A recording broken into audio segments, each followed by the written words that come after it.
6 dias antes de começar a Páscoa, Jesus chegou a Betânia,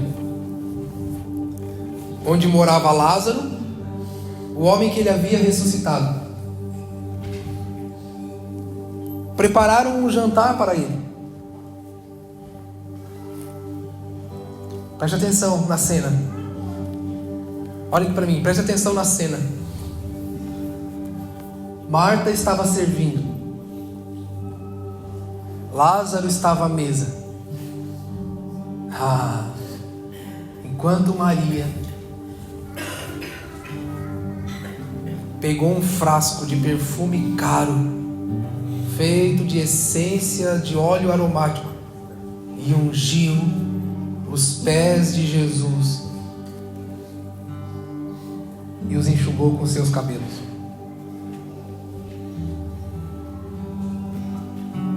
Imaginou a cena? Imagina, Jesus chega em Betânia. Ele vai visitar seus amigos. Ele vai na casa de Lázaro. Lázaro, aquele que ele tinha acabado de ressuscitar. Aí imagina a cena. Marta estava servindo. Marta estava trabalhando. Lázaro estava com ele na mesa. Mas Maria estava aos pés de Jesus.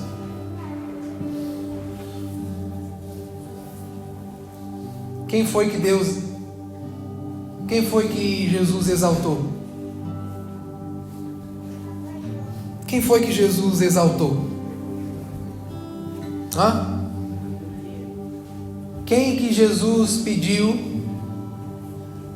Quem Jesus disse que aquilo fosse pregado para que todos soubessem?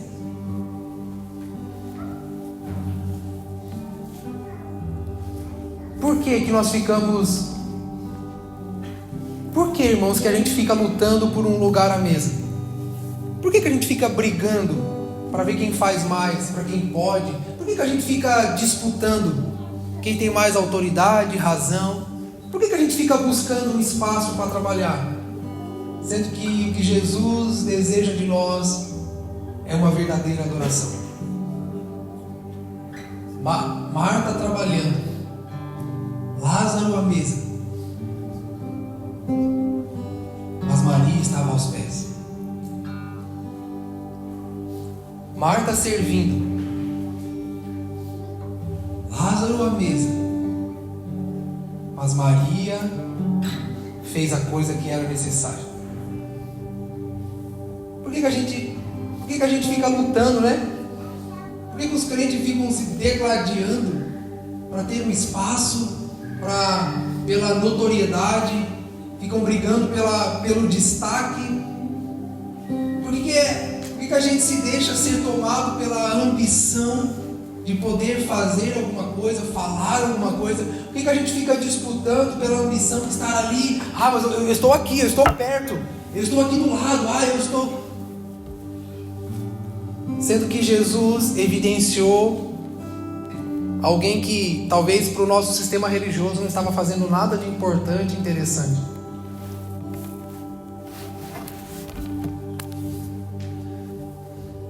Jesus evidenciou, irmãos, o coração quebrantado. Jesus evidenciou a sujeição. Jesus evidenciou o amor por Ele, não o amor pelas coisas. Jesus evidenciou talvez alguém que não buscou o destaque, alguém que não buscou a evidência, mas alguém que no silêncio fez aquilo que precisaria ser feito. Eu vejo o Senhor restaurando, irmãos, no coração da igreja, no coração da noiva nesses dias, adoração genuína, adoração verdadeira, que não é feita como serviço, que não é feita com um lugar de destaque, que não é feito por promoção dos homens, que não é por conveniência, né, por política, onde você me coloca e não, mas é feita por um coração quebrantado. Porque O serviço pode ser rejeitado.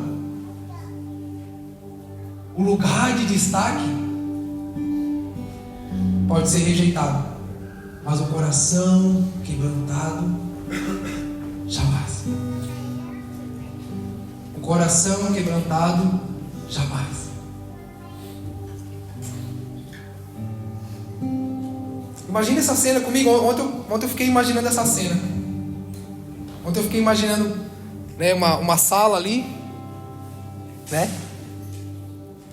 Jesus, Marta servindo, Lázaro estava à mesa com ele, então Jesus estava na mesa, né? Ou seja, talvez o que pudesse naquele momento chamar a atenção ou ser destacado era o que Marta estava fazendo. Marta, né, na ânsia de... Irmãos, eu não estou dizendo que essas coisas não são importantes, elas precisam acontecer. Talvez se Marta não trabalhasse naquele momento, ninguém comeria, né, naquele dia. Então, o trabalho é válido. Estar à mesa com ele, com certeza é muito válido. Mas Jesus evidenciou, Jesus destacou a disposição de alguém que escolheu ficar aos seus pés.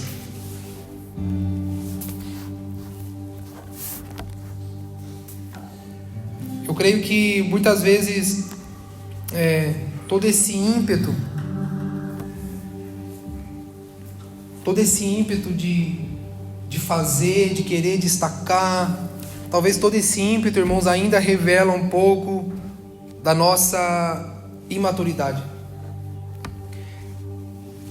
A gente sempre... Não adianta, irmãos, isso é natural do ser humano. Isso não é exclusividade da Marta, coitadinha da Marta. Marta apanha dos crentes, né? Marta sofre.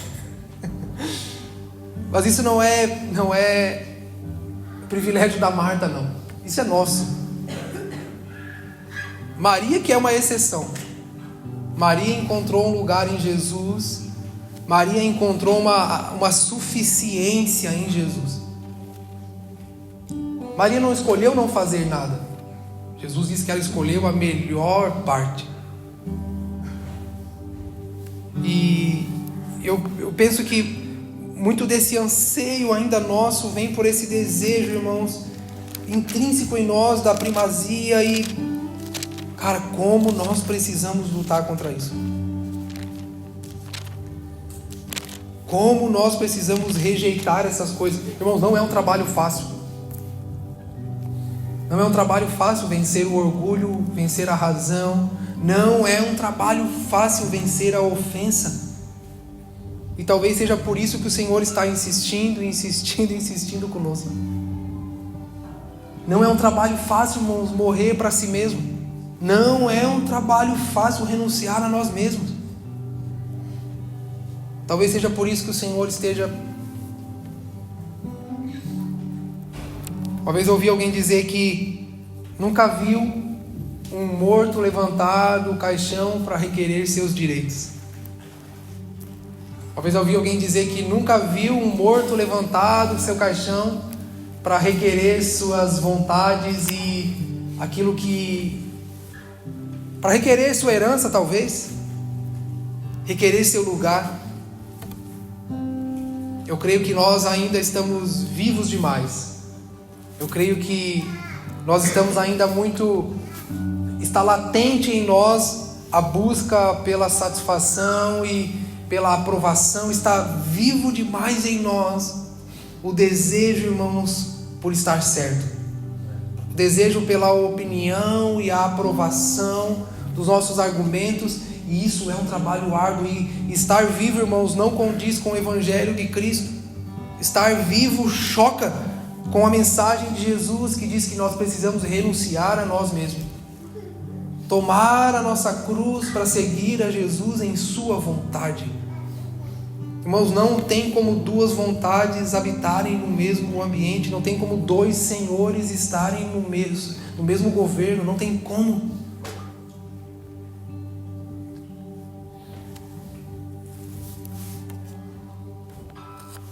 Tem uma frase, né, Keith Green, que ele fala no final do livro, a última frase do livro dele, ele diz: se o Senhor não for Senhor de tudo, então Ele não é Senhor de verdade.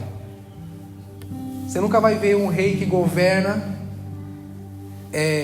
um reino onde alguma coisa ali não seja dele. Então significa que Ele não é Senhor daquilo. Significa que sobre aquilo Ele não governa. Não há, irmãos, como o Senhor. Às vezes a gente trata o Senhor não como um governante. A gente trata o Senhor não como um rei. Assim, a gente trata o Senhor, não sei, como alguém que... um curandeiro, né? Alguém que vai lá, a gente, quando está precisando de alguma coisa. Bom, Jesus não veio estabelecer uma religião sobre nós. Jesus veio e pregou sobre o reino de Deus, sobre o governo. E ser governado por Deus, irmãos, é maravilhoso. A gente resiste muito ao Senhor porque as nossas experiências com liderança, governo, não foram muito boas, né? Não foram muito positivas. A gente ainda resiste ao governo de Deus porque talvez nossas experiências, né, paternas não foram muito boas. Nosso pai, nossa mãe, alguém sobre nós um dia nos conduziu a um lugar que lá na frente nos fez perceber que não era bom. Eu estava, né, alimentando alguém, algo de... Não, mas... Por que eu falei, né, que o Senhor está restaurando a nossa fé nele? Porque o Senhor é bom. Imagina você ser governado por alguém bom. Imagina você ser liderado por alguém que não falha. Imagina você ser governado por alguém que é justo. É por isso que Jesus veio pregar o reino. É por isso que Jesus veio pregar a respeito de um reino, para nos fazer voltar à plena confiança no Senhor, para restaurar em nós a plena confiança de que o Senhor está conduzindo as coisas, mesmo que elas não nos satisfaçam naquele momento, mesmo que para nós seja estranho, mesmo que talvez possa doer por um momento, mesmo que seja difícil de compreender, mas Ele é bom. Ele é bom. Só, irmãos, quem pode restaurar a nossa fé no Senhor é o Espírito de Deus. Só quem pode restaurar a nossa plena confiança é o Espírito de Deus. E é por meio do Espírito, irmãos, que nesses dias nós estamos sendo conduzidos a voltar nossos olhos para Jesus. O texto de Atos 2, que fala a respeito do derramar do Espírito,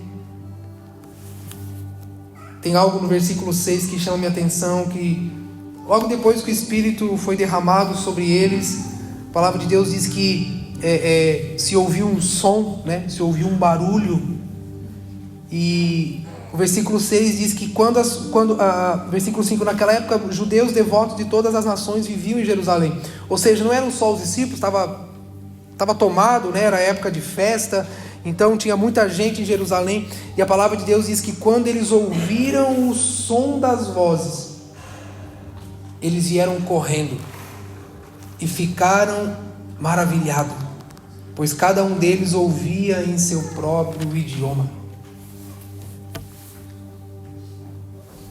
Irmãos, quando houver em nós disposição suficiente para sujeitar ao governo, ao domínio e à autoridade de Cristo, quando houver em nós disposição suficiente para permanecermos e perseverar até que Ele derrame sobre nós, nós iremos produzir um som inconfundível.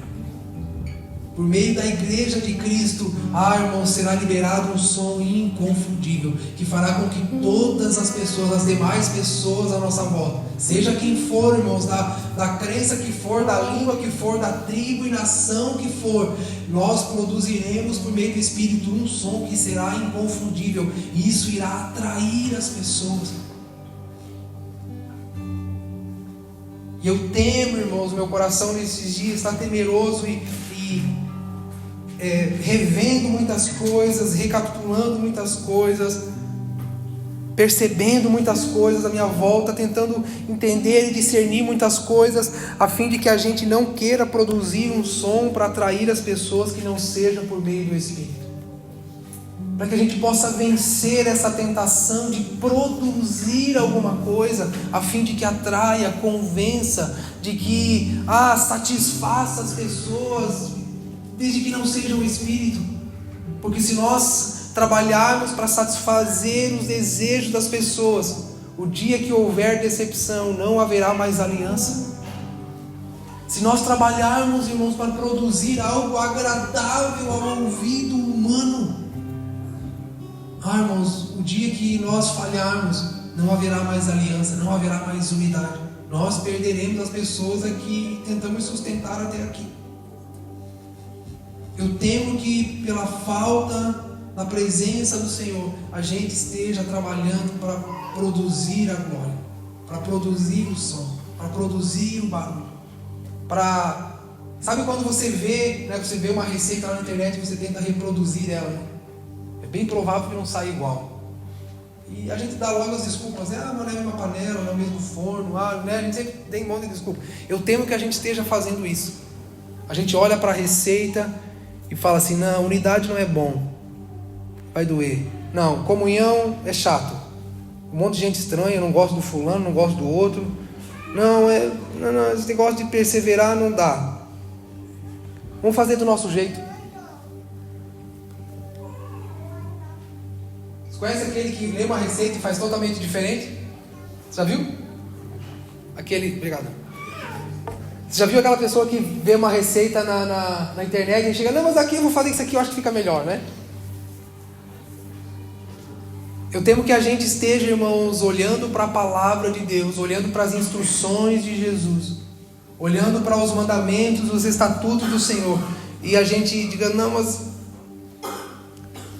lá na receita está escrito assim, sei lá, você tem que usar o pimentão vermelho. Aí você diz, rapaz, só tem um pimentão verde, vai o verde mesmo. Aí dá um negócio no estômago, tu não sabe por quê, né? Lá está dizendo que era o vermelho, não o verde. A gente fica tentando, tem que usar tal coisa. A gente fala, eu não tenho isso aqui, mas acho que isso aqui é parecido, né? Eu temo, irmãos, que a gente esteja olhando para aquilo que Jesus disse, Jesus ensinou, e a gente fala assim, Senhor, esse aqui eu não tenho, esse aqui eu não consigo. É por isso que Jesus não destacou o serviço nem a mesa. Jesus destacou aquilo, irmãos, que nós não precisamos ter, eu não preciso ter isso aqui, ter aquilo ali, não. Jesus, ele falou assim, é a disposição de um coração quebrantado. Eu temo que nós estejamos lendo, ouvindo, e a gente fala assim, Senhor, quer ver um sinal de que nós ainda estamos vivos demais? Quando a gente fala assim, rapaz, o pastor só fala de morrer, o pastor só fala do sofrimento, só fala sobre perder, né? A gente só fala de perder, de renunciar, de perder. Esse é o sinal de que nós estamos vivos. Porque alguém que já perdeu, alguém que já morreu, não se importa mais. A gente já dá risada, né? A gente já ri quando as coisas acontecem. Por quê? Porque a gente não se ofende mais com a mensagem. A gente não se ofende mais com a mensagem, a gente não se ofende mais com a doutrina de Cristo, a gente não se ofende mais com a forma como Deus conduz, a gente não se ofende mais com a forma como Deus escolheu nos dirigir. A gente passa a manhã de domingo toda cantando, Senhor, vem e faz do seu jeito. Aí a gente passa o resto da semana tentando fazer do nosso jeito, brigando com Deus do porquê que Deus está fazendo do jeito dele. Tem que trocar a luz aqui, sabe?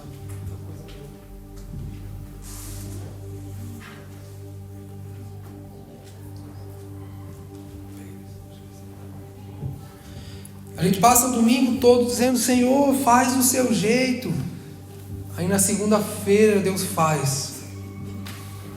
Aí na terça-feira Deus vai lá, Deus faz. a gente diz assim: Senhor, para que isso, Senhor? Aí Deus vai dizer: meu filho, você que pediu. A gente fala assim: Senhor, Senhor, eu quero ser igual a Ti, Senhor. Aí na segunda-feira, vrau, a cruz. Aí Deus manda a cruz. A gente fala: Senhor, não quero mais, Senhor.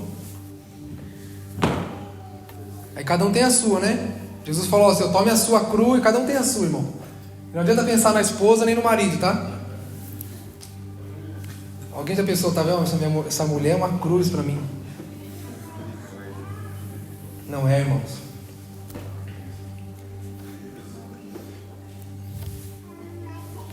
Você sabia que Jesus chamou Judas de amigo? Você sabia que Jesus chamou Judas de amigo? Amigo, irmãos, não é aquele... Amigo não é por meio de conveniência. Amigo é todo aquele que me empurra para a vontade de Cristo. Amigo é aquele que me ajuda a morrer. Olha para o seu marido, para sua esposa aí. Chama assim: amigo.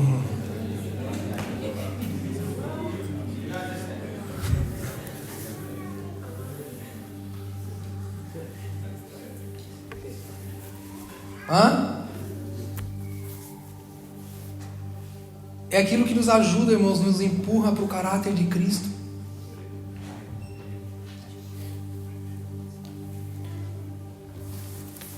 Abre Gálatas 4. Vamos começar. Prepara o lombo aí, irmão, hoje. Já estou avisando. Olha para alguém do teu lado e fala assim: prepara. Fala para ele: prepara.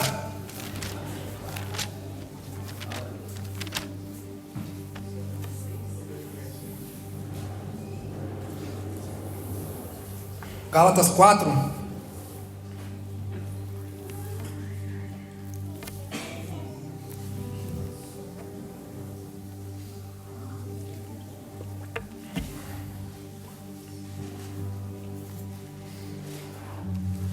Eu dou risada, irmão. Às vezes as pessoas chegam para mim e falam: ei, pastor, gostei muito, pastor. Olha, vou ficar aqui, vou congregar aqui.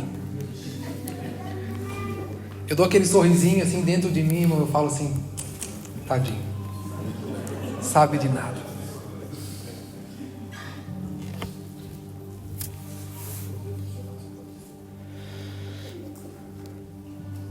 Vamos lá, Gálatas 4.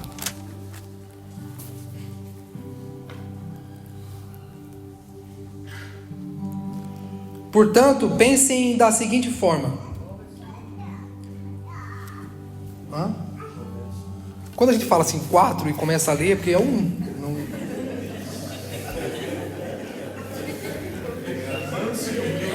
Pô, cara, o cara já é crente, todo crente sabe isso, cara. Né? Isso é... Me chame de amigo, hein?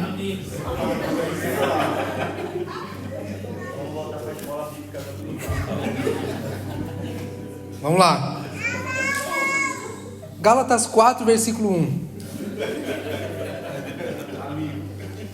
Portanto, pensem da seguinte forma.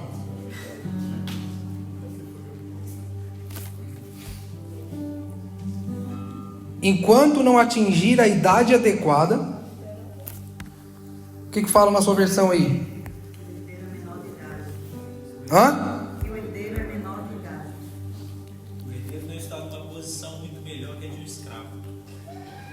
Enquanto não atingir a idade adequada, o herdeiro não está numa posição melhor do que a de um escravo, apesar de ser dono de todos os bens. Você parou para pensar nesse versículo? Sabe o que Paulo está dizendo aqui?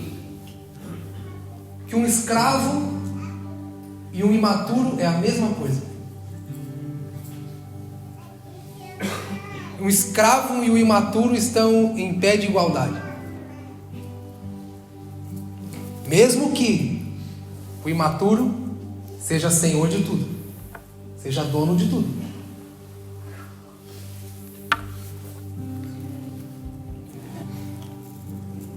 deve obedecer aos seus tutores e administradores até a idade determinada por seu pai.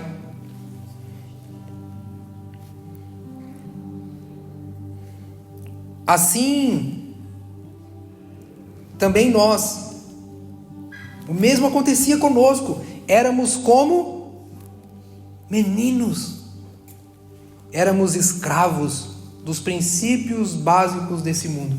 Olha o Senhor falando sobre governo, está entendendo? O Senhor falando sobre senhorio, o Senhor falando sobre ser senhor, sobre aquilo que governa. Ele está dizendo, um menino, um imaturo, vou usar a palavra imaturo, tá? A palavra imaturo nada difere de um escravo. Sabe o que Paulo está dizendo? O pior tipo de escravidão que existe é a imaturidade. Porque ele está dizendo que um menino, por mais que seja dono de tudo, ele precisa de tutor, ele precisa de administrador, ele precisa de alguém que os... porque é imaturo.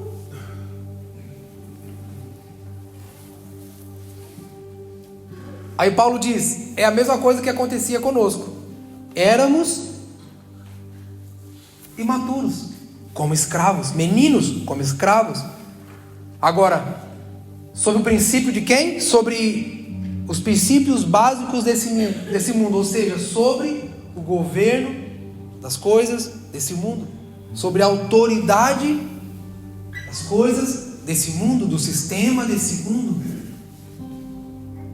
levados por ventos de doutrina, levados por pensamentos que são contrários às coisas do Senhor. Versículo 4, mas quando chegou o tempo certo, Deus enviou seu filho, nascido de uma mulher e sob a lei. Assim, o fez para resgatar a nós que estávamos sob a lei. Então Jesus vem para nos tirar da...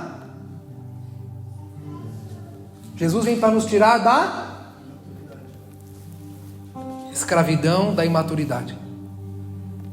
Da imaturidade que é uma escravidão. A fim de nos adotar como seus filhos. E porque nós somos seus filhos, Deus enviou ao nosso coração o seu...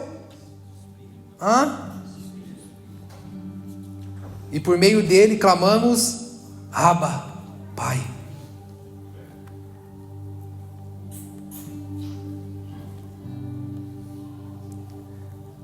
Agora, você já não é mais escravo, mas filho de Deus. E uma vez que é filho, Deus o tornou herdeiro. Irmãos, não adianta saber quem Deus é, o que Deus fez, o que Ele faz, o que Ele vai fazer. Não adianta gritar ou cantar, eu sou filho, eu sou herdeiro, se ainda estamos acorrentados pela imaturidade. O menino de nada difere de um escravo. Mesmo sabendo que no Senhor temos todas as coisas, mesmo sabendo que no Senhor somos herdeiros de todas as coisas, mesmo sabendo que do Senhor é a terra e nós somos seus filhos, se não crescermos, de nada diferenciamos de um escravo.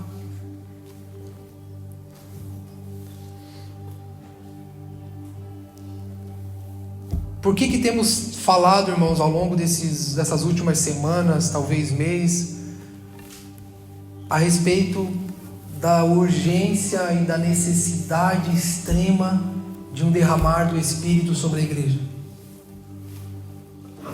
Por que temos clamado tanto, Senhor, nos dá o seu Espírito? Nós olhamos para a palavra e falamos, meu Deus do céu, as coisas aconteceram quando o Espírito veio. A gente lemos semana passada, nas duas últimas semanas, sobre Ezequiel 37, o vale de ossos secos. Falamos sobre Ezequiel 36, o Senhor prometendo: vou pôr o meu espírito em vocês para que vocês me obedeçam. A gente olha e fala assim: meu Deus, cara, não dá para fazer nada sem o Espírito. A gente olha para Atos 2 e vê que quando o Espírito foi derramado sobre o ajuntamento, era uma igreja legal, estava todo mundo ali, alguns perseverando, igual nós, uns perseverando, outros desistindo, outros indo e voltando. Mas quando o Espírito veio, todos foram congregados, unificados. Os outros também foram acrescentados, muitos outros. A gente olha para essa realidade e fala assim: meu Deus do céu, quão distante nós estamos. Nós precisamos do Espírito. Irmãos, é por meio da presença de Deus, é por meio do Espírito de Deus que nós somos arrancados, irmãos, dessa condição de escravidão, dessa medida de imaturidade, dessa medida, irmãos, que nos atrofia. Eu sou filho. Mas eu sou filho. Maduro ou imaturo? Mas eu sou herdeiro. Maduro ou imaturo?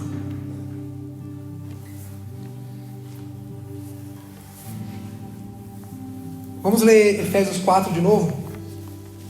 Por umas páginas aí adiante. Você chega lá. Efésios 4.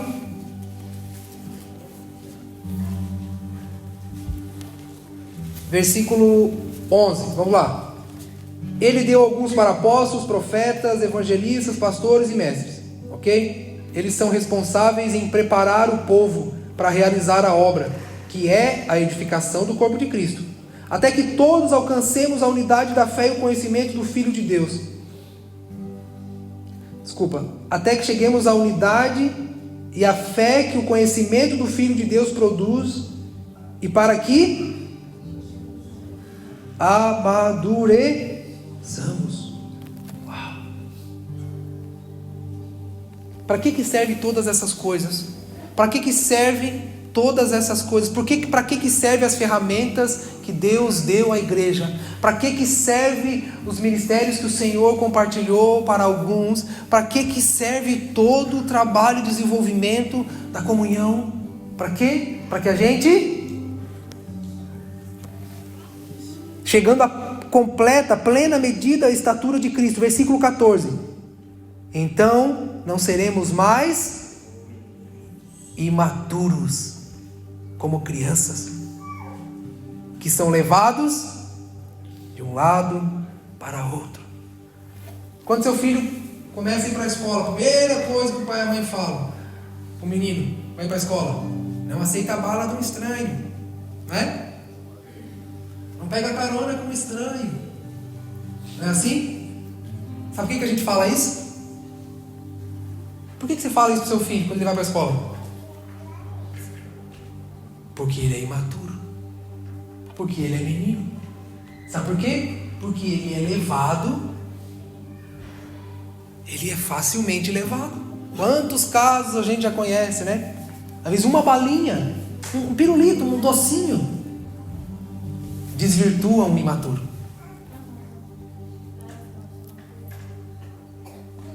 Às vezes, irmãos, um favorzinho, um docinho, desvirtua um imaturo.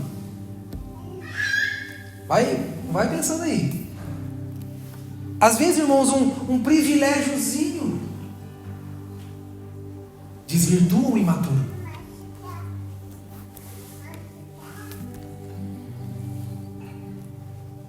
Qual que é o trabalho de um pai? Levar um filho a maturidade. Qual que é o trabalho, qual é a função de todo o desenvolvimento da vida da igreja? Para com os santos, para com os membros do corpo? Para que não sejam mais imaturos, levados por mensagens, levados por sofismas, levados por ideologias, levados por todo um tipo de evangelho que faz o quê? Que oferece docinho, que oferece a balinha. Sabe o que Efésios 4 está dizendo para nós, irmãos? Deus não está interessado em ter milhões de bebês espirituais. Deus não está interessado em ter milhares e milhares de bebês espirituais. Deus está promovendo, irmãos, por meio dos ministérios, por meio da sua palavra, maturidade. Agora olhe aqui para mim. Me chame de amigo agora.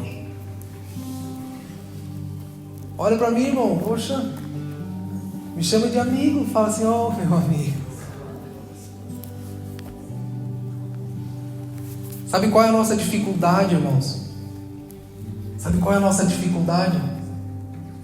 É de entender para onde o Senhor deseja nos levar. É a nossa falta de confiança no dirigir, na regência do Espírito sobre as nossas vidas, que tentam nos tirar, irmãos, dessa... Tem falado nesses dias do jardim da infância, para nos levar a um lugar de maturidade. E é por isso, irmãos, que... Eu não sei se você já percebeu, mas você que tem filhos, talvez que já cresceram, como teu filho às vezes gosta da casa do tio, né? Gosta de ir na casa do tio, gosta de ir na casa do vô, da avó. Por quê? Por que os nossos filhos gostam tanto da casa do vô e da avó? Alguém se arrisca? Hã?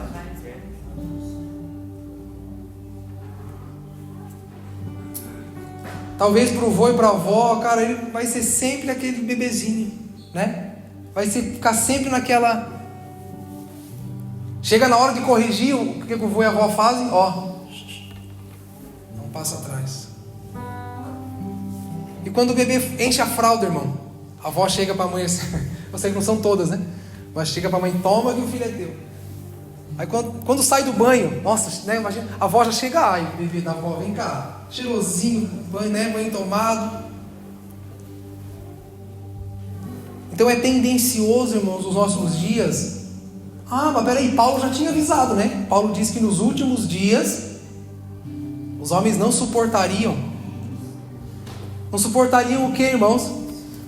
O desenvolvimento que leva à maturidade. Os homens não suportariam o trabalho de desenvolvimento que leva à maturidade.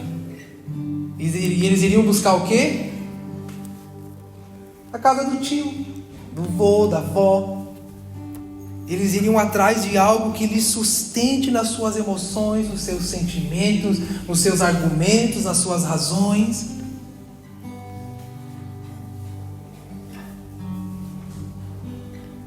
Fala para o seu irmão assim, ó: não fuja do desenvolvimento. Fala para ele assim, ó: dói. Fala para ele assim, ó: dói. Fala para ele assim, ó: dói muito. Fala para ele assim, ó: a gente vai no limite. Dá vontade de desistir. Fala para ele assim, ó: crescer dói. Crescer dói. Fala para ele assim, ó: tirar as manias dói. Você já sofreu para tirar o peito do seu filho? Alguém já sofreu? Alguma mãe que já sofreu para tirar o peito? Hã? Já sofreu para tirar a chupeta? Não foi difícil? E para tirar a fralda? Hã? Eu sempre falo isso aqui, né? Imagina a cabeça de uma criança, olha como é difícil. A criança nasce, a primeira coisa que mete nela, uma fralda. Aí ela passa ali 6 meses, 1 ano, 1 ano e meio, 2 anos, não sei, dependendo, vai até 2 anos e meio, sei lá, usando fralda. Na cabeça da criança, aquilo já faz parte da vida dela, né? Ela fala assim: rapaz, isso aqui... Aí chega um dia que a mãe fala assim, ó: acabou a fralda. Imagina a crise que dá na cabeça dessa criança. Hã? Aí, cadê minha fralda? Sem fralda. E às vezes quando começa a marcar território, né, na casa, em vários lugares, né? Aí a mãe vai lá, às vezes dá uma varada, não pode e tal. Aí na cabeça da criança: mamãe, você passou a vida inteira dizendo para eu usar fralda, como é que agora você não quer? Como é que agora eu não vou usar mais?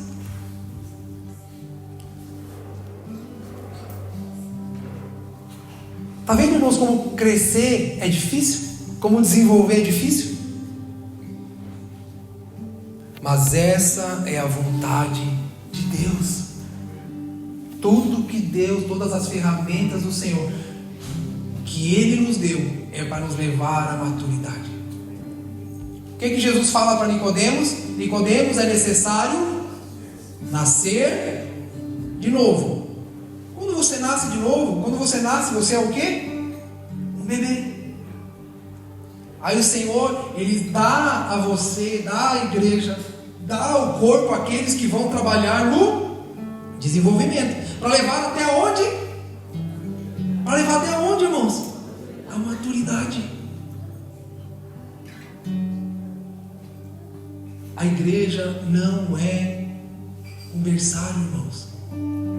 A igreja é uma ferramenta de Deus para nos levar à maturidade, ao desenvolvimento. Por isso que dói. Por isso que é desconfortável. Por isso que é uma família. Porque há os mais maduros, há os mais imaturos, há os que nasceram agora, há os que já estão velhos. Mas se em nós crescer o amor de Cristo, o imaturo se sujeita à sabedoria e à direção dos mais velhos. O mais velho, o maduro, suporta a imaturidade dos mais pequenos. E juntos nós vamos crescendo no caráter e no conhecimento de quem Cristo é. Por isso, irmãos, descanse na soberania e na regência do Espírito de Deus sobre a igreja. Pare de lutar contra o Senhor. Sabe o que Efésios 4 está dizendo para nós? A gente dá ênfase para os ministérios, a gente dá ênfase para o trabalho, a gente dá ênfase para Aí todo mundo assim, será que eu sou pastor? Sou evangelista? Será que eu sou o quê? Nós somos imaturos, irmãos. Qual desses aqui eu me encaixo no imaturo? Nós nos encaixamos no imaturo. Infelizmente. Rapaz, eu sou um bom pastor, né? Meu Deus do céu. Eu sou um encorajador. Amigo.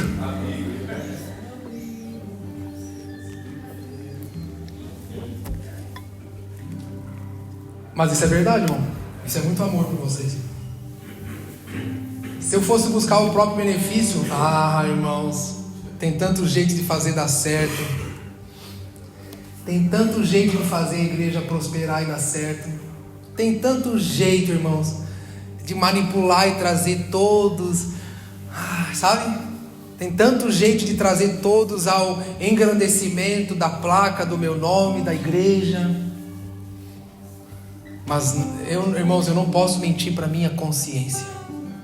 Eu não posso. Eu não posso mentir. Eu não posso... Vocês acham que isso aqui é um lugar de destaque, irmão? Privilégio? Vocês não sabem o tamanho do peso da responsabilidade. Porque não é para mim, é para o Senhor. Por isso que a gente não trabalha com a intenção de, vamos fazer alguma coisa aqui para que encha, para que cresça. Irmãos, nem tudo que é grande, nem tudo que às vezes é só inchaço. Às vezes é grande, mas não desenvolveu. Às vezes cresceu, mas não desenvolveu. Então, irmãos, não há outra forma de nós trabalharmos se não for por meio de, com muito zelo e disposição do nosso coração, clamar pelo Espírito para que Ele nos tire desse lugar de escravidão chamado imaturidade.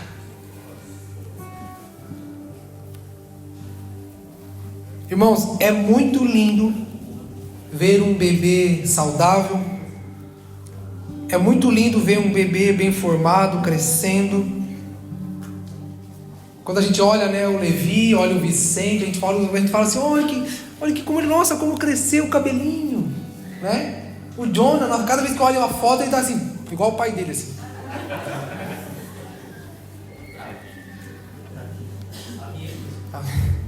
Agora, se na próxima consulta não houver desenvolvimento, alguma coisa está errada.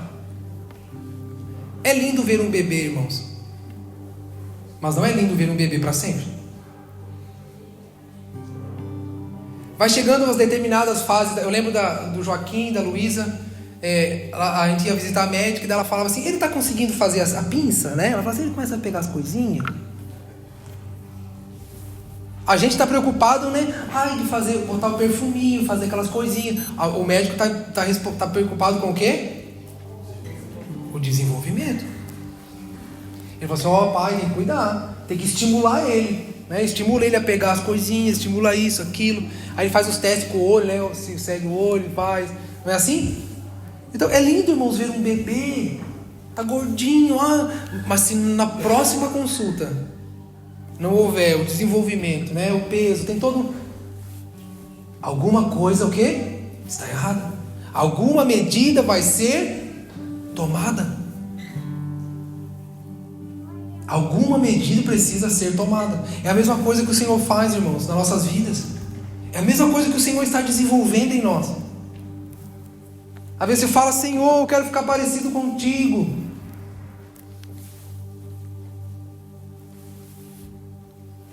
Aí quando Deus, irmãos, envia a cruz, a gente fala assim: não, Senhor, mas peraí, não era desse jeito que eu queria.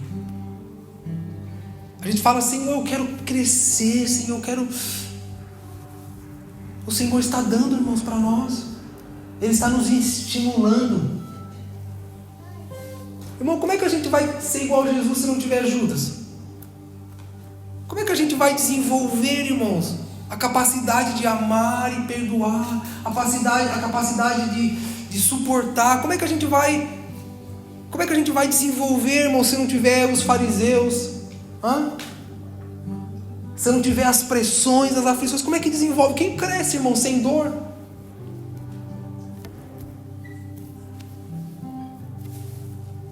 Deus não está interessado em ter milhões de bebês espirituais. O propósito de Deus é nos levar para a maturidade.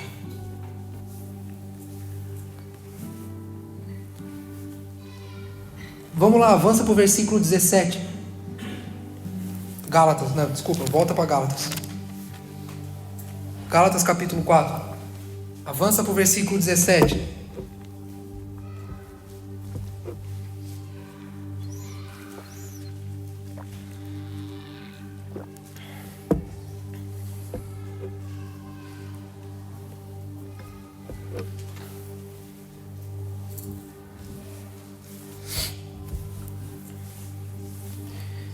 Esses falsos mestres são extremamente ansiosos.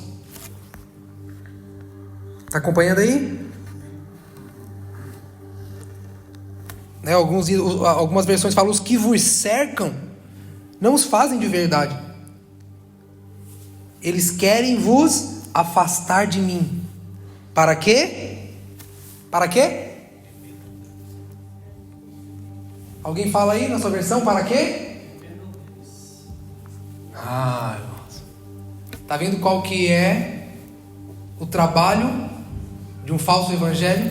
Está vendo qual que é o trabalho das fábulas, das filosofias? Está vendo, irmãos, qual é a missão de uma mensagem que não é a mensagem de Cristo? Está vendo qual é a missão, irmãos, do evangelho que não tem os ensinos de Cristo como centralidade? Irmãos, qual é a missão de alguém que não trabalha para desenvolvê-los? Irmãos, qual é? Vamos lá, acompanhe o raciocínio. Paulo começa o capítulo 4 falando sobre imaturidade. Ele diz que imaturidade é a mesma coisa que escravidão.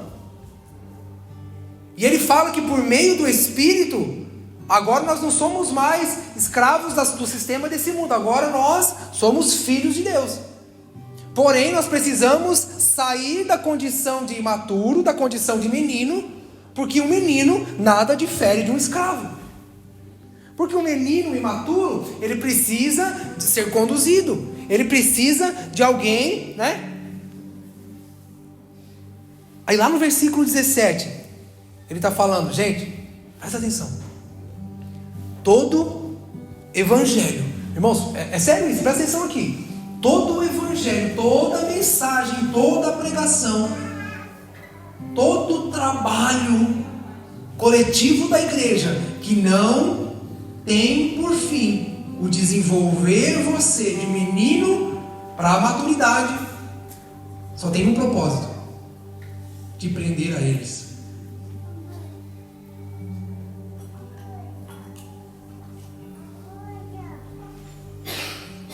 Eu vou repetir isso. Toda mensagem, todo trabalho, todo desenvolvimento coletivo, todo ensino, toda funcionalidade da vida da igreja que não tem por propósito de tirar de menino para te colocar a maturidade, só tem um fim. Qual que é o fim? O que Paulo fala no versículo 17? Para que dependam deles, para que seja em favor deles, para que seja para promover eles. Olha o que Paulo está dizendo. Sabe o que esses falsos mestres querem? Afastar vocês de mim. E por que, irmãos, é tendencioso nós buscarmos um tipo de funcionalidade, um tipo de desenvolvimento que nos tira, irmãos, que tenta nos tirar da meninice e da imaturidade? Por que nós fugimos dessas coisas? Porque é conveniente para todo mundo, é conveniente para nós, porque ninguém me toca, ninguém me fere, ninguém mais ofende a minha mente. Alimenta o ego, alimenta a vaidade. Ao mesmo tempo nós alimentamos também esse sistema. Paulo está despertando, irmãos, destravando a mente e os olhos da igreja, para que percebam que a vontade de Deus não é ter milhões de bebês espirituais, mas é por meio da vida da igreja tirar-nos de um lugar de imaturidade para nos levar a um lugar de maturidade.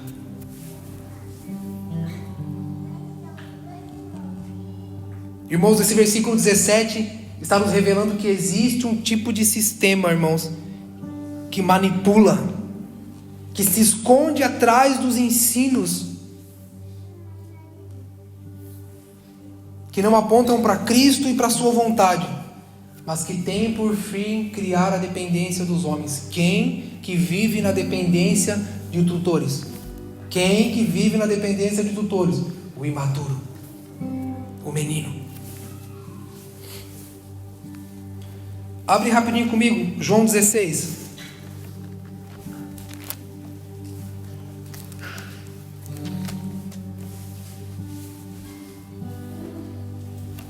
João 16, versículo 20.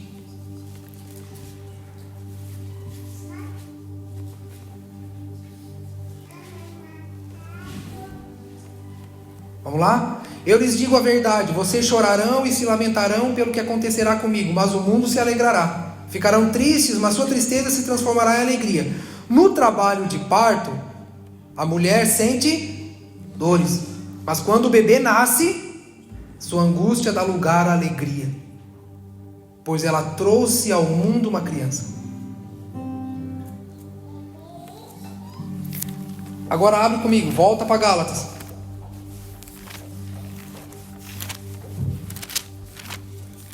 Volta para Gálatas. Vamos ler a Bíblia na marra. Gálatas capítulo 4.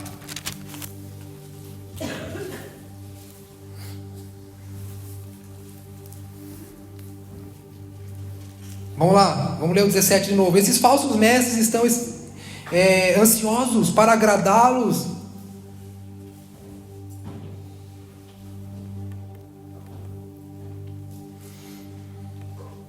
Mas suas intenções não são verdadeiras. Está vendo, irmãos? O que o falso evangelho promove?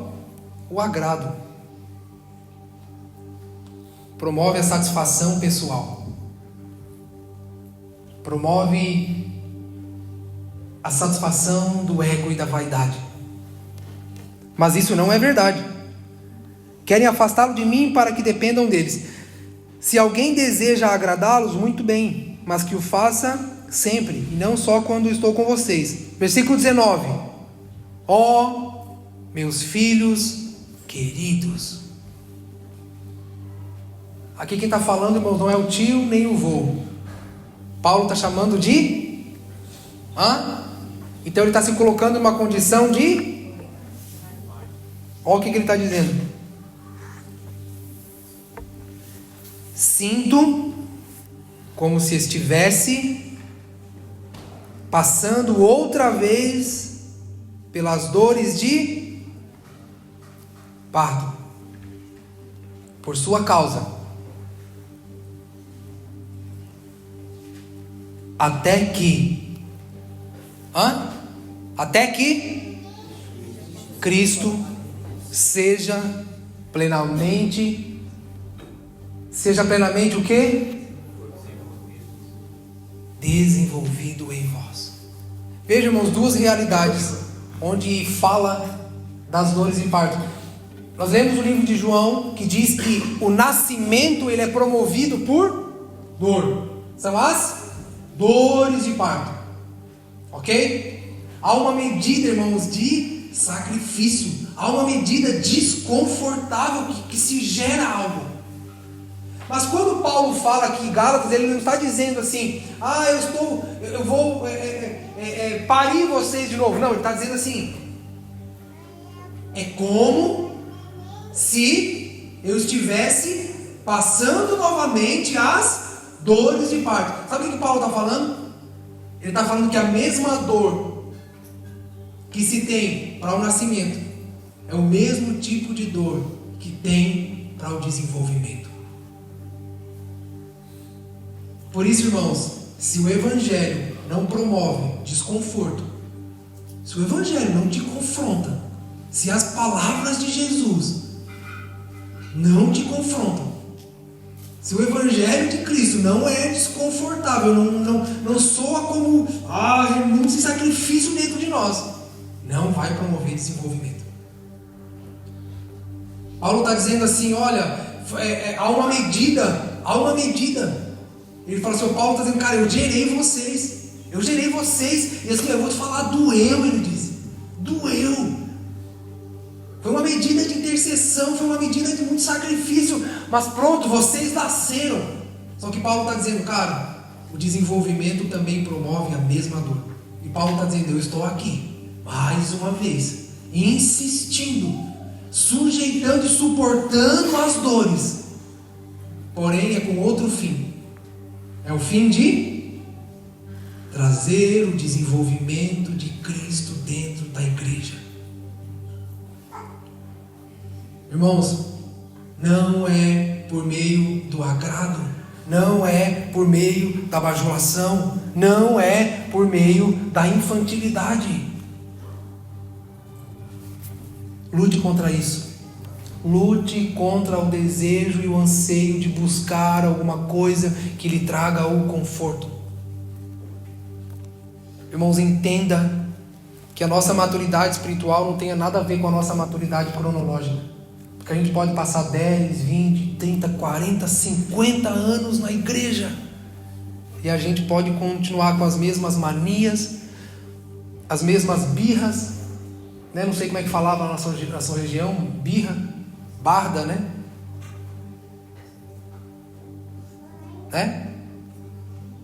Tem aquela criança que se esperneia no chão, tem aquela que se emburra no canto. Cada um tem seu jeitinho, né? De demonstrar insatisfação. O Joaquim fica emburrado, fecha a cara e vai pro canto. A Helena se joga no chão, rola assim, faz um drama, igual a novela da Globo, assim, faz um drama. A Luísa tenta engolir o choro, assim, ela vai segurando no semblante. Mas todos com o mesmo fim: ser bajulado, ser adulado. E sabe qual é o problema, irmãos? Que eu não posso tratar o Joaquim do mesmo jeito que eu trato a Helena. Então o Joaquim tem que assistir, eu ir lá juntar a Helena do chãozinho. Vem cá, meu amorzinho, vem cá, o pai vai dar pra você. O Joaquim tem que assistir essa cena, mas quando é com ele, meu irmão, eu saco a vara daqui, ó. A vara tem o nome dele. Está escrito o nome dele e da Luísa. O da Helena ainda não coloquei, mas já estou quase. Eu saco da espada assim e passo assim na frente dele. Está escrito o nome dele assim, ó. Às vezes eu nem preciso usar, irmãos. Na verdade, na maioria das vezes eu nem preciso usar. Sabe por quê? Porque eu já usei. Ele lembra, ele sabe. E imagine a cabeça de um menino que está numa transição para ser empurrado para a maturidade. Tendo que, vem cá. Vou dar um conselho para você. Nem toda bajulação que você recebe, irmãos, é privilégio. Às vezes condena o seu nível espiritual.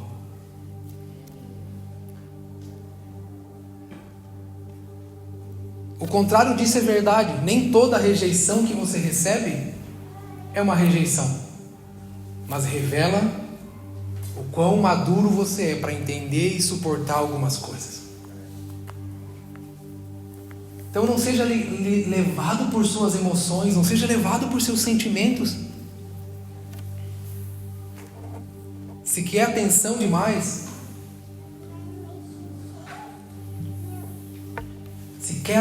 demais, talvez é pela imaturidade. Se sabe suportar, irmãos, as pressões e esperar o momento de Deus, isso revela a maturidade. Depende de você, irmãos. Depende de você onde você quer chegar, quem você quer se tornar. Amém? Calma, não acabou.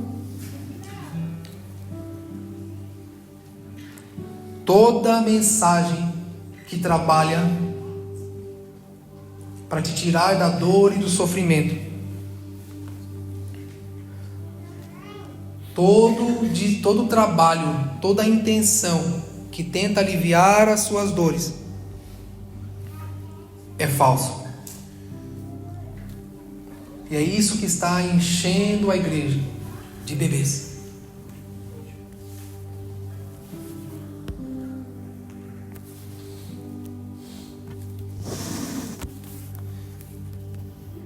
Preste atenção nisso.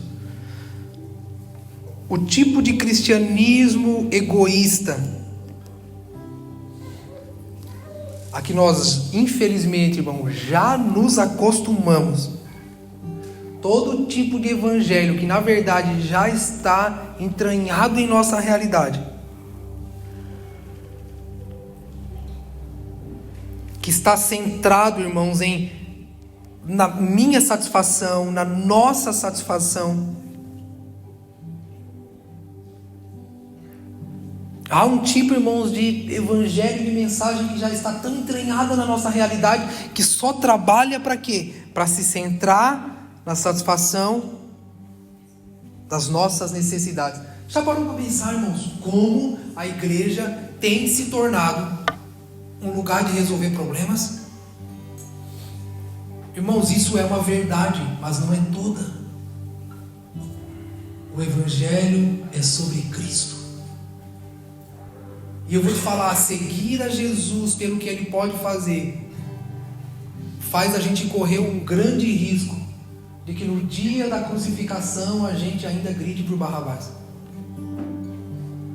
Porque muitos daqueles que foram curados e tocados por Jesus não conseguiram segui-lo. E não viram nele o Filho de Deus, apenas alguém que podia resolver seus problemas. Mas aqueles que tiveram uma revelação de Cristo permaneceram fiéis a Ele. Irmãos, existe um sistema sobre nós, e Paulo alerta em Atos 20, na verdade ele já está no nosso meio. Ele já está tentando seduzir nossa mente e nosso coração, tentando nos levar ao quê? A ideia de que tudo na igreja e em Cristo serve para satisfazer as nossas necessidades. A gente quer saber o que a gente pode ter de Deus, ao invés daquilo que nós podemos dar ao Senhor. Irmãos, esse tipo de cristianismo, que se centra em resolver os nossos problemas, quem é que pensará em dar a sua vida por ele? Quem é, irmãos? Onde estão? Porque os bebês, eles vão gritar por suas satisfações. Os maduros vão trabalhar para cooperar com a vontade do pai. Ok? Não é isso? Os bebês ficam no berço gritando. O maduro fica, ei pai, o que eu preciso? Como é que a gente faz? Como é que a gente resolve? O que eu faço agora? Conta comigo, tem que carregar, eu carrego, tem que pegar, eu pego. Se todo um cristianismo está trabalhando para se centrar nas minhas satisfações, nós estamos atrofiando os crentes. E isso não desenvolve, não leva à maturidade. E quem é que dentro de um berçário vai se envolver com a vontade do pai? Quem é que num berçário vai trabalhar para renunciar à própria vida em favor do seu pai? Porque a mensagem do evangelho é essa: quer vir após mim? Negue-se a si mesmo. Irmãos, o Joaquim, ele me questiona, ele fala assim: pai, mas por que a Helena não obedece? Por que o senhor fala, filho? Ela não está nem entendendo o que eu estou dizendo. Ele fala: pai, mas por que eu tenho que fazer e ela não? O imaturo, irmãos, ele não vai ceder. O imaturo não cede. O imaturo não perde. O imaturo grita, esperneia. O imaturo quer sua vontade. O imaturo quer que seja do seu jeito. E quando as crianças estão lá assistindo televisão, a Helena chega e arranca o controle da televisão da mão deles. Está nem aí, irmão. Está nem aí. Porque é imatura. Ela gosta de Jurassic Park. Não sei de onde é que um bebê gostar de Jurassic Park. Os dinossauros arrancando a cabeça de um, partindo no meio. Ela gosta daquilo, cara. Ela dorme assistindo aquilo. Ela fica encantada, assim, ela paralisa. Aí ela fica assim: é o dinossauro. Aí vai lá, o Joaquim tira do futebol e bota no dinossauro. Daí...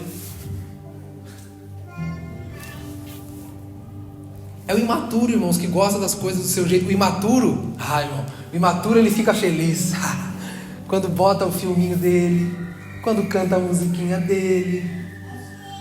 O imaturo, irmãos, o Joaquim gosta de ouvir um tipo de música. Aí a Helena chega lá: o homenzinho torto. Aí se não bota, ela chora, irmão. É igual os crentes. A gente gosta das coisas do nosso jeito. Irmãos, isso é imaturidade. Pula do berço, irmão. Cara, melhor fase que tem numa criança, quando ela começa a sair do berço sozinha. É ou não é? Quem é pai aqui? Lembra? Quando ela começa a sair da caminha do berço sozinha. O pai no começo ele fica assim: ai, pode se machucar, né? Mas aí no fundo você fala: meu filho está crescendo. Meu filho está crescendo. O imaturo, irmãos, sai do berço. Ele não fica para sempre. Às vezes ele nem cabe mais no berço, mas ele está ali. Ele vai se encolhendo, porque é tão gostoso.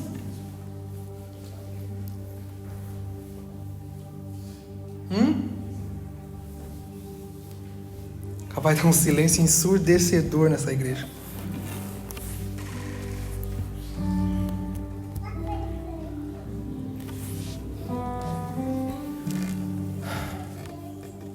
Irmãos, o evangelho de Cristo não é bem-vindo no evangelho moderno. O evangelho de Cristo não é bem-vindo. Antigamente não era bem-vindo no mundo, né? Agora não é bem-vindo nem mesmo dentro da igreja. Não é, irmãos. Porque como é bom ser criança. Irmãos, como é bom ser criança. Sabe o que é bom ser criança? Que a gente é herdeiro de tudo, né? A palavra chama isso de escravidão.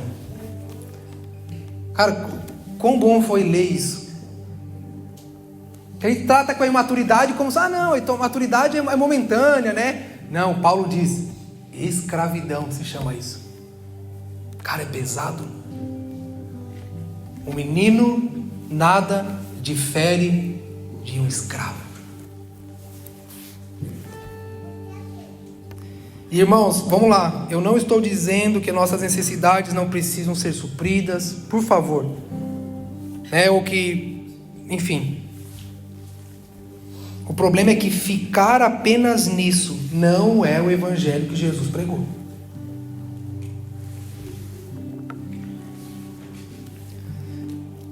Se nós queremos crescer espiritualmente, se nós queremos crescer até a plena estatura de Cristo,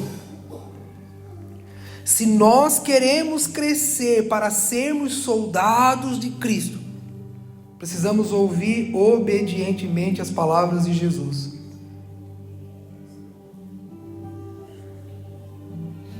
Se alguém quer vir após mim, a si mesmo, negue-se. Sabe o que isso significa? Desista de todo e qualquer direito a respeito de si mesmo. Tome sua cruz e siga-me. Pois aquele que quiser salvar sua vida, perdê-la.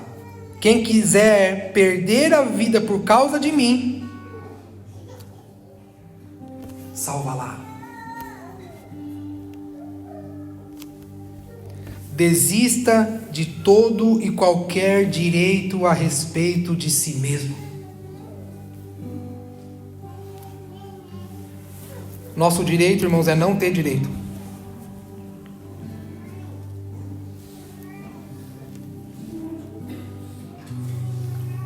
Hebreus 5.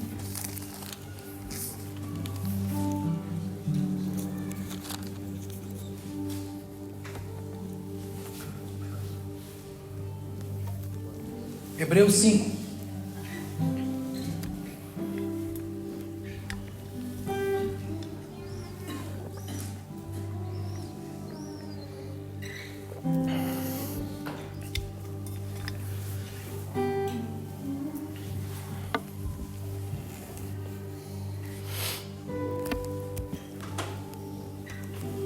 Hebreus 5, versículo 12.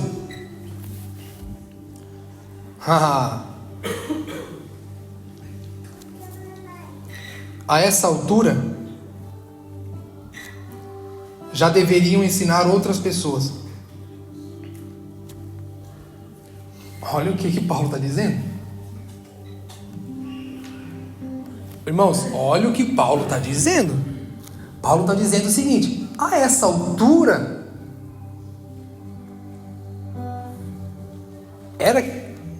vocês já deveriam estar ensinando outras pessoas.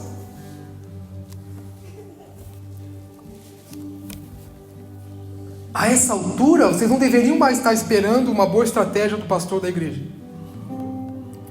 A essa altura, vocês não deveriam mais estar esperando um mega evento para ver se a gente impacta as pessoas e convence as pessoas a vir para a igreja.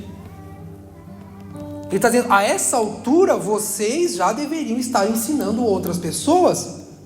No entanto, precisa que alguém lhes ensine novamente os conceitos mais básicos da palavra de Deus.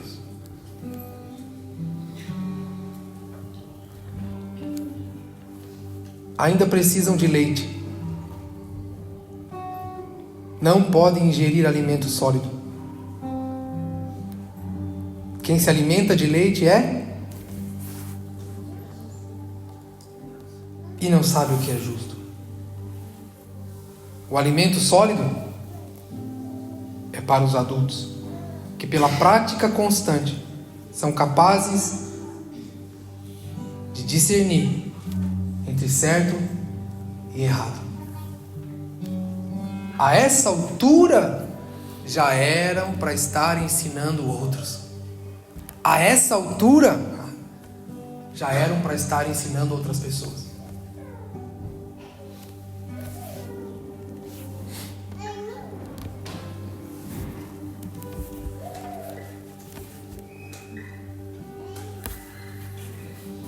No entanto, preciso que alguém lhes ensine novamente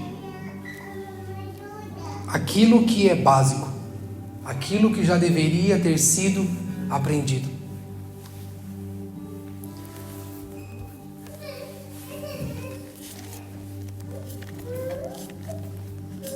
Para encerrar, vamos para Lucas. Tem que falar para encerrar, irmão, para os irmãos ficarem mais animados, entendeu? Eles vão dizer, tá indo pro final. A gente vai falando, não, vai encerrar, irmão. Vai.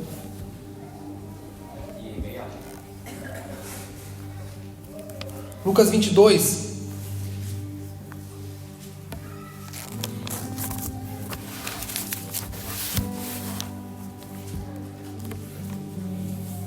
Lucas 22.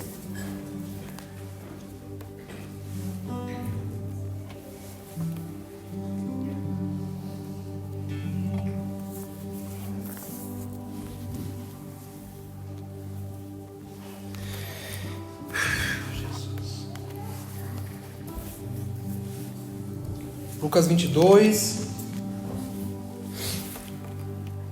31 e 32.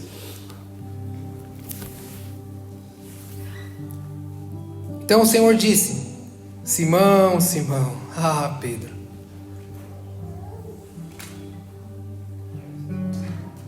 Satanás pediu para peneirar cada um de vocês como trigo. Contudo, supliquei em oração por você, Simão,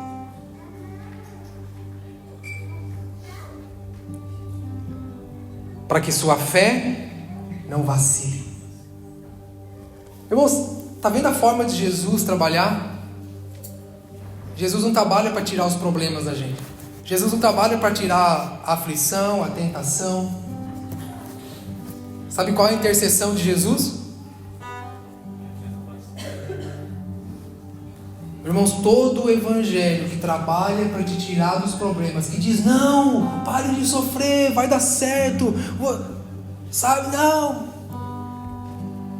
Sabe qual é a intercessão de Jesus?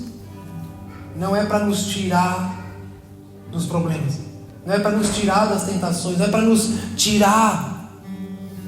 Jesus falou: contudo, Simão, você vai passar, você vai ser peneirado. Você vai ser peneirado. Mas eu vou clamar ao Pai para que você permaneça, para que você persevere. Eu ouvi uma vez um irmão dizer o seguinte, ele falou assim, depois disso aqui, Deus ficou com o trigo, Satanás ficou só com a casca. Pedro foi peneirado. Satanás ficou só com a casca. O Senhor ficou com o trigo. Irmão, não há como se desenvolver se não for por meio da peneira. Não há como crescer. Não há como ser desenvolvido. Não há como amadurecer se não for na peneira. Contudo, eu vou orar para que vocês permaneçam firmes. Pastor do céu, cara, você não sabe o que eu estou passando. Está difícil, pastor. Eu vou orar, irmãos, para que por meio da peneira você seja fortalecido, você seja desenvolvido. Deixa peneirar.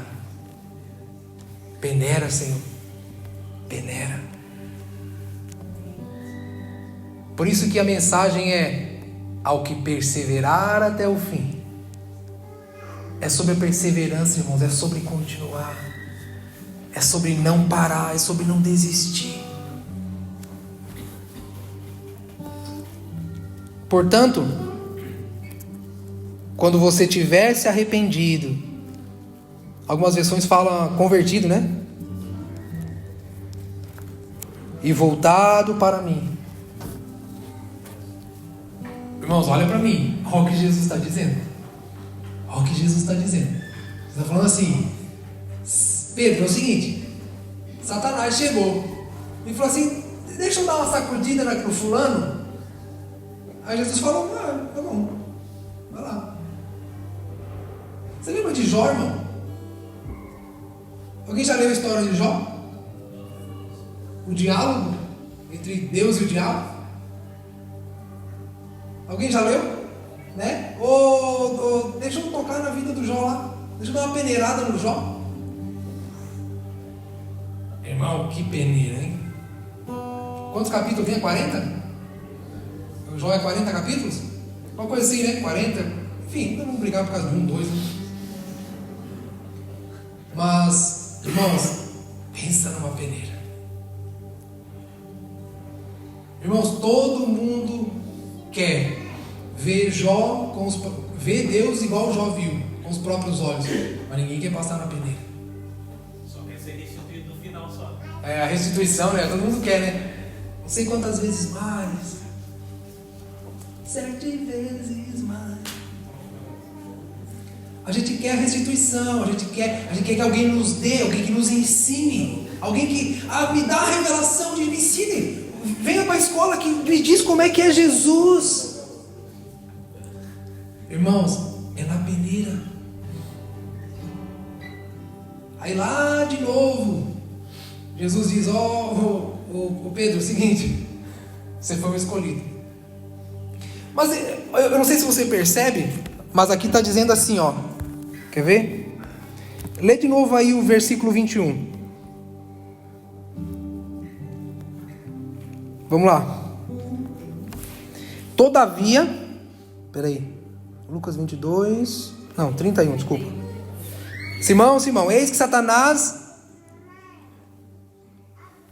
irmãos, está no plural. Você percebeu ali? Você percebeu? Está no plural. Satanás pediu para vos peneirar. Satanás pediu para que ele pudesse peneirar vocês. Aí Jesus fala: mas você, Pedro, eu vou clamar ao Pai para que a sua fé não vacile. O Senhor identificou algo em Pedro, irmãos, no seu ímpeto, na sua... Senhor, para você, Pedro, eu tenho algo especial. Jesus está falando assim: não, o Satanás quer peneirar? Pode peneirar, não tem problema, peneira, é para desenvolver, é para crescer. Mas para você, Pedro, eu vou clamar para que sua fé não vacile. Olha o que Jesus está dizendo. Então, Pedro, quando você for, Jesus fala assim, quando você voltar, né? Jesus não fala quando você voltar. Alguém que está voltando é porque foi, né? Jesus está dizendo: olha, você vai ser peneirado. Você vai ser peneirado, você vai...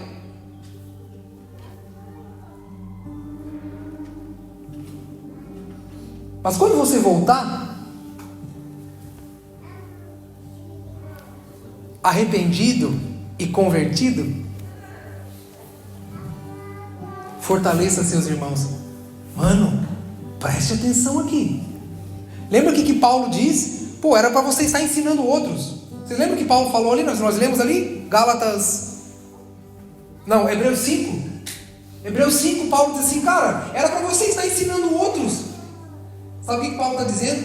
Mas como vocês não se deixam ser peneirados, eu vou ter que ficar o resto da vida aqui dando leitinho para vocês. Sabe o que Jesus disse para Pedro? Pedro, você vai ser peneirado. E quando você voltar da peneira, convertido e arrependido, exerça a sua função. Vai cuidar dos irmãos. Irmão, deixa eu falar uma coisa para você. Você quer autoridade? Você quer autoridade? Você quer ser reconhecido? Você quer falar e as pessoas te ouvir? Você quer ensinar e as pessoas... Uau, que legal, olha que bonitinho que ele está dizendo, vamos segui-lo. Vai para a peneira. Você já assistiu aqueles filmes de guerra? O cara quando volta de uma guerra, o cara ele é recebido, ganha medalha, todo mundo passa na cidade. Aquele cara ali, ó. O cara está sem braço. Fala, aquele cara ali é fera, cara. Aquele cara ali é cruel. Foi para a guerra, voltou. Aquele cara ali lutou pelo nosso país, né? Aí tem todos eles tem... O que acontece com o cara que volta da guerra? Ele é lembrado, cara. Ele é colocado num outro patamar. Ele tá lá, o seu nome está lá até hoje. Tem troféu, tem medalha. É honrado, é reconhecido, tem um dia, tal. Quer autoridade, irmão? Quer poder dizer, quer poder falar? Ninguém pode te dar isso. É só peneira. Olha para Jesus e fala assim, ao invés de falar: Senhor, me usa, fala assim: Senhor, me peneira. Me peneira, Senhor, porque quando eu voltar da peneira, arrependido, humilhado e convertido, eu vou ajudar a cuidar dos meus irmãos. A gente não quer, irmão. A gente não quer a peneira. A gente não quer. A gente quer um evangelho fácil. Mas o Senhor vai fazer. Não tem jeito. E a tribulação está chegando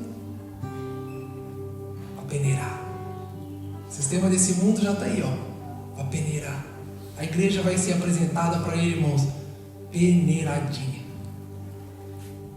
imaculada, linda, pronta para o dia do casamento. Antes disso, irmãos, Pedro estava naquele ímpeto. Né?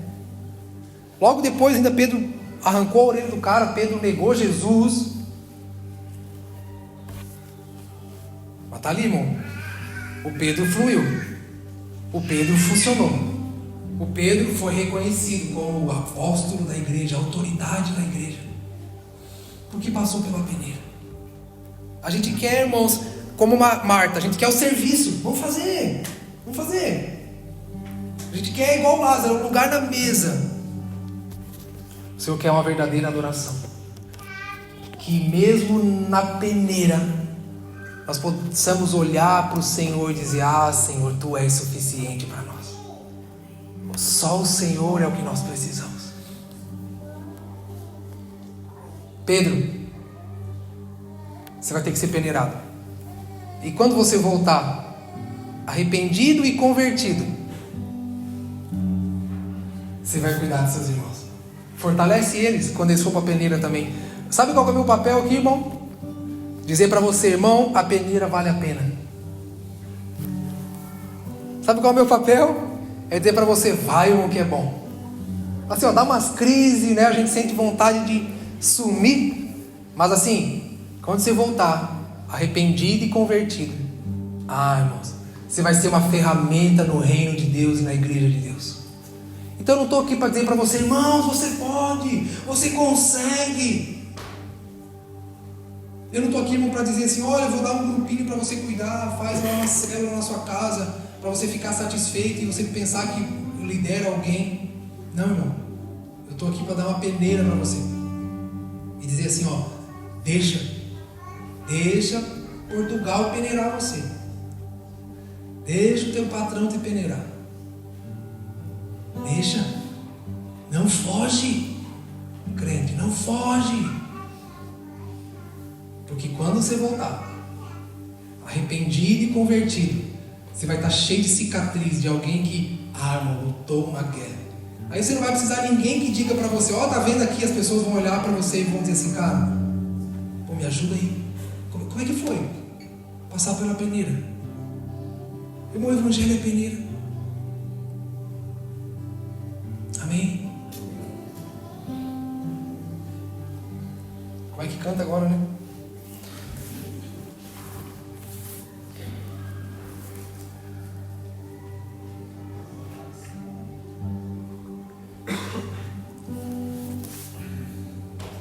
Você que tem mais de um filho, quando você precisou sair de casa para fazer alguma coisa, você pediu para qual filho cuidar de qual? Quem que cuida do outro? Não, é o mais maduro.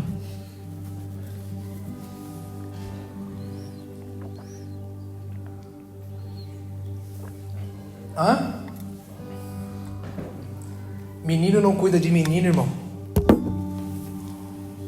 Imaturo. O imaturo cuidando de imaturo vai dar um acidente. Pode pegar fogo na casa. Pode dar problema. Alguém pode se queimar, se cortar. Não é porque é mais velho, porque é mais maduro. Tem um pedido para fazer para você. Cresça, irmão, logo.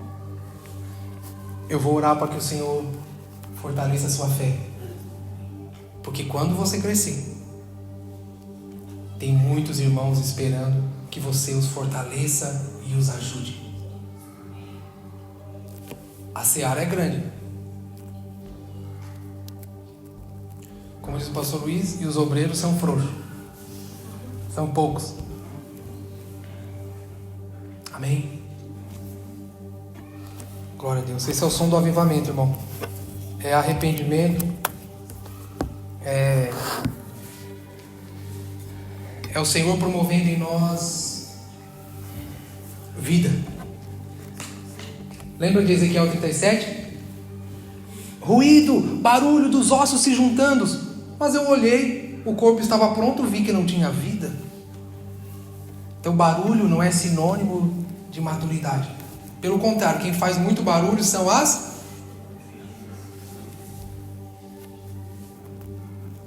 O Senhor vai promover, irmãos, um som por meio do Espírito. Atos 2, versículo 6, que fará com que as pessoas congreguem, venham e se juntem. O melhor jeito da gente ouvir o som do Espírito é parando o nosso barulho de meninos mimados. Amém? Fique em pé comigo.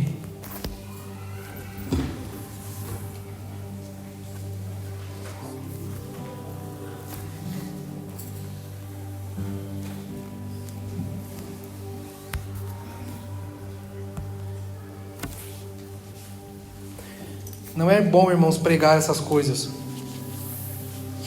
Não é bom pregar essas coisas.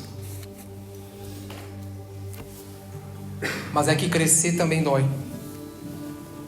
Por isso que Paulo diz: mais uma vez eu sinto dores de parto até que Cristo seja gerado em vós. Então é desconfortável crescer. É desconfortável. É desconfortável se desenvolver. É desconfortável ter que sair do berço, sabe? Não é que o berço está diminuindo, é que a gente está crescendo dentro dele e já não dá mais para nós. A essa altura já era para vocês estarem cuidando dos outros. Vamos clamar, irmãos, ao Pai nessa manhã. Nos próximos minutos, busque ouvir o Senhor. Eu sei que muitas coisas ofendem a nossa mente, mas elas também revelam o nosso coração. Deixe a sua mente ser ofendida, para que o seu coração seja revelado e por meio disso a gente seja conduzido a um verdadeiro arrependimento, a gente seja conduzido a um verdadeiro clamor e anseio, irmãos, por crescimento, e até que Cristo seja gerado em nós, até que Cristo seja desenvolvido em nós, até que Cristo possa ser visto por meio de homens e mulheres que desistiram de olhar para si mesmo e das suas próprias vontades, seus próprios direitos, e confiar na plenitude da vontade do Senhor. Ore ao Senhor, ore ao Senhor.